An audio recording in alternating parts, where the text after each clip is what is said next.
Friends welcome to Chengalpattu family channel. இன்றைக்கி நம்ம என்ன ரெசிபி பார்க்க போகிறோன்னா புளிச்சக்கீரை தொக்கு தான் பார்க்க போகிறோம். இது ஆந்திராவில் ரொம்ப ஃபேமஸானது. இதுக்கு என்ன பொருள் பார்க்கலாம்.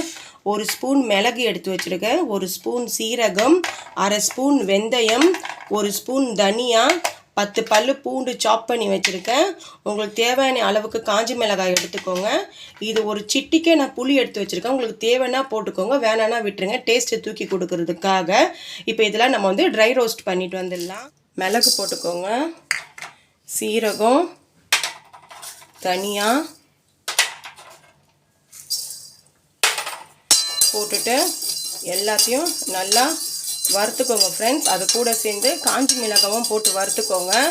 மிளகாவோடு சேர்ந்து ட்ரை ரோஸ்ட் பண்ணி வச்சுட்டேன். இது கொஞ்சம் நேரம் ஆறட்டும் ஃப்ரெண்ட்ஸ். அதுக்கப்புறம் இதை மிக்சியில் போட்டு நம்ம பொடி பண்ணிடலாம்.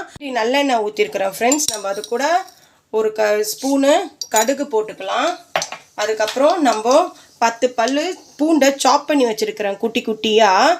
அதை போட்டுட்டு நல்லா ஃப்ரை பண்ணிக்கலாம். உங்களுக்கு தேவையான அளவு ஒரு 4 காஞ்சி மிளகாய் எடுத்து வச்சுருக்கேன், அதையும் போடலாம். நல்லா பூண்டு வதங்கணும். வதங்கினதுக்கப்புறம் கொஞ்சோண்டு சிட்டிக்க மஞ்சத்தூள் போட்டுக்கோங்க, அதையும் நல்லா இது பண்ணிக்கோங்க. இப்போ நம்ம வந்து ஒரு கட்டு புளிச்சக்கீரை எடுத்திருக்கேன், அதை போட்டு இந்த எண்ணெயிலே நல்லா வதக்கிக்கணும் ஃப்ரெண்ட்ஸ். இது வந்து 1 மாதம் ஆனாலும் கெட்டு போகாது. நீங்கள் கண்ணாடி பாட்டிலில் போட்டு வச்சிங்கன்னா 1 மாதம் ஆனாலும் கெட்டு போகாது. வச்சு நம்ம சாப்பிட்லாம். இந்த வெயிலுக்கு நம்மளால் எதுவும் செய்ய முடியலன்னா இது மட்டுமே போதும். கூட அப்பளம் வச்சு சாப்பிட்டா செம்ம டேஸ்ட்டாக இருக்கும். வதங்கினதுக்கப்புறம் உங்களுக்கு தேவையான அளவு உப்பு போட்டுக்கோங்க. இன்னும் இது நல்லா வதங்கணும். வதங்கி எண்ணெய் தனியாக பிரிஞ்சு வரும். வந்து பார்த்துக்கலாம். இந்த பாருங்கள், இந்த அளவுக்கு எண்ணெய் பிரிஞ்சு வரணும்.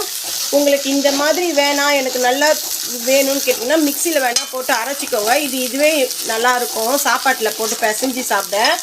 நம்ம மிக்சியில் அந்த பொடி அரைச்சி வச்சதை போட்டுக்கலாம். இதில் அப்படியே தேவையான அளவு தான் அரைச்சி வச்சுருக்கோம். போட்டு ஒரு 2 நிமிஷம் மூடி வச்சிட்டிங்கன்னா சுவையான புளிச்சக்கீரை தொக்கு ரெடி. இதை ஃப்ரிட்ஜு உள்ள பாட்டிலில் போட்டு வச்சுட்டு 1 மாதம் கூட நீங்கள் வச்சு சாப்பிட்லாம் ஃப்ரெண்ட்ஸ். டேஸ்ட்டாக இருக்கும். கொஞ்சோண்டு வெல்லம் போட்டுக்கோங்க.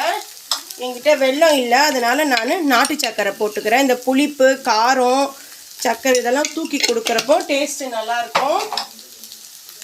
போட்டுட்டு கொஞ்சம் நேரம் நல்லா வதங்கட்டும். வதங்கினதுக்கப்புறம் பார்க்கலாம். இதை பாருங்கள், நல்லா எண்ணெய் பிரிஞ்சு வந்துடுச்சு. செம்மையான சூப்பரான புளிச்சக்கீரை தொக்கு ரெடி. இது கூட கொஞ்சோண்டு சுட சுட சாப்பாடு வச்சு அது மேலே வச்சு பிசைஞ்சு வத்தல் வச்சு சாப்பிட்டிங்கன்னா அவ்வளோ சூப்பராக இருக்கும் ஃப்ரெண்ட்ஸ். செஞ்சு பார்த்துட்டு கமெண்ட் பண்ணுங்கள். பாய்.